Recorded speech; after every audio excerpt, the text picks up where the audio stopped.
24º domingo do tempo comum.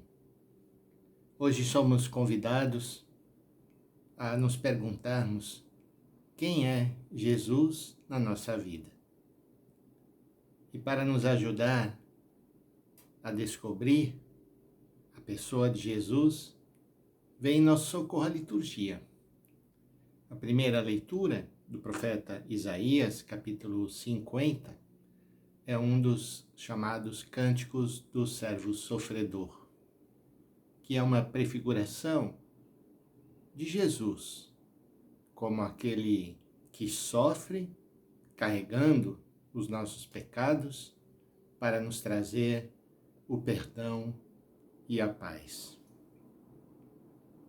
Diz o profeta: o Senhor abriu meus ouvidos, não lhe resisti, nem voltei atrás. Ofereci as costas para me baterem e as faces para me arrancarem a barba. Não desviei o rosto de bofetões e cusparadas. E nós, escutando essas palavras, logo vem à nossa mente, ao nosso coração, a paixão de nosso Senhor. Mas o Senhor Deus é o meu auxiliador.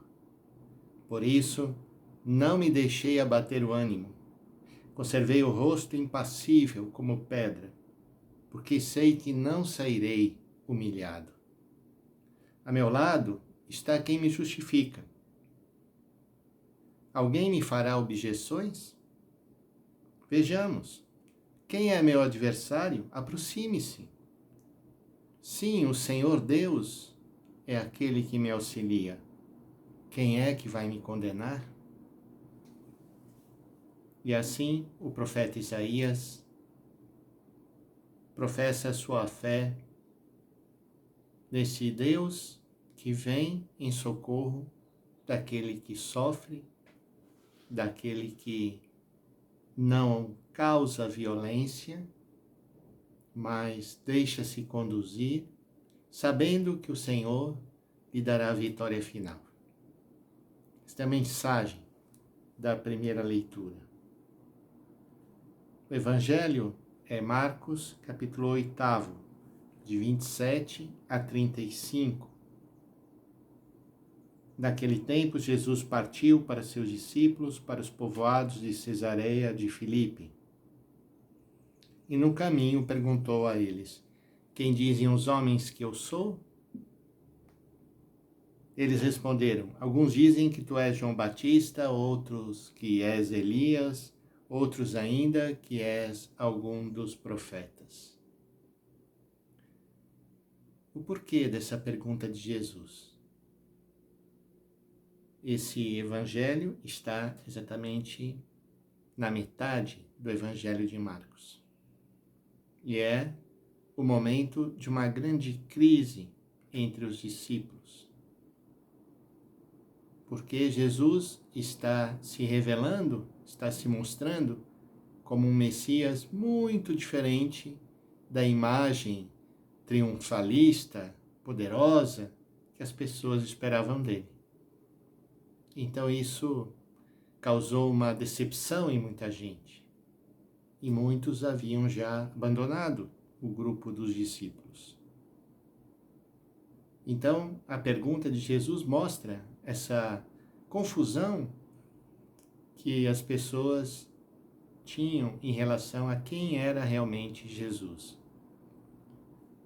Depois de fazer essa pergunta em geral, quem dizem os outros que eu sou?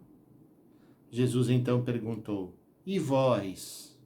E vós? Quem dizeis que eu sou? Pedro então toma a palavra e responde em nome do grupo: tu és o Messias. Então aquele pequeno grupo, aqueles que estavam caminhando com ele, são capazes de reconhecer nos sinais realizados por ele a vinda do Salvador. Jesus proibiu-lhes severamente de falar a alguém a seu respeito. Esse é um tema muito particular no Evangelho de Marcos. esse segredo que o Senhor pede. Por que desse segredo? Se Pedro respondeu bem, por que então não divulgar isso? Porque havia esse risco de que Jesus fosse considerado um profeta milagreiro, que curava aqui e ali para se autopromover. Então ele não queria que o seu ser Messias fosse identificado com as curas que ele estava fazendo. O seu ser Messias, o ser Salvador, se revelaria na sua entrega por nós na cruz.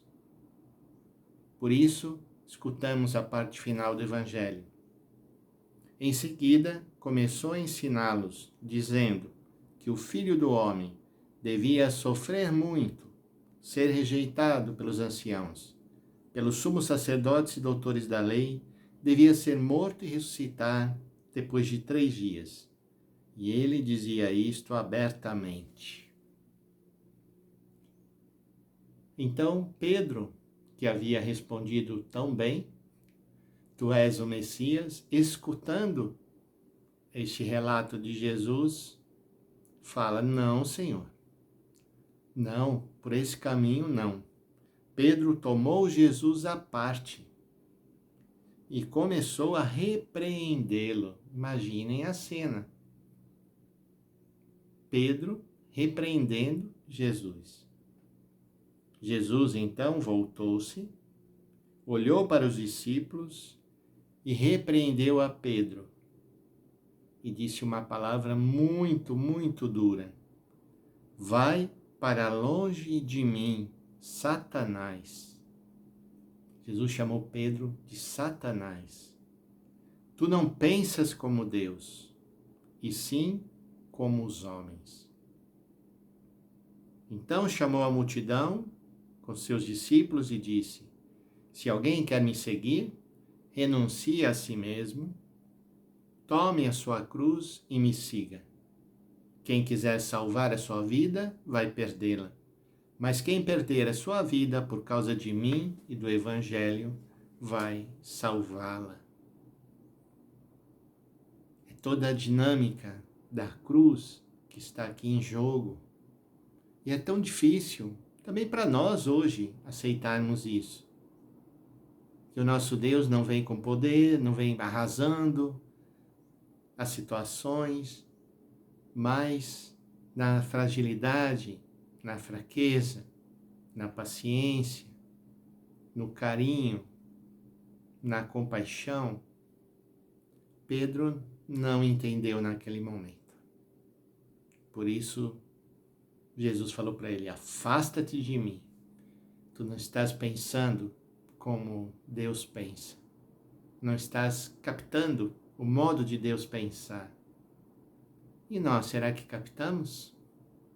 Fica a pergunta para nós refletirmos. E essa parte final de renunciar a si mesmo, tomar a cruz e seguir. Este é o caminho. Não é fácil, mas Jesus não disse que era fácil. Mas ele trilhou esse caminho e nós sabemos o seu destino de glória.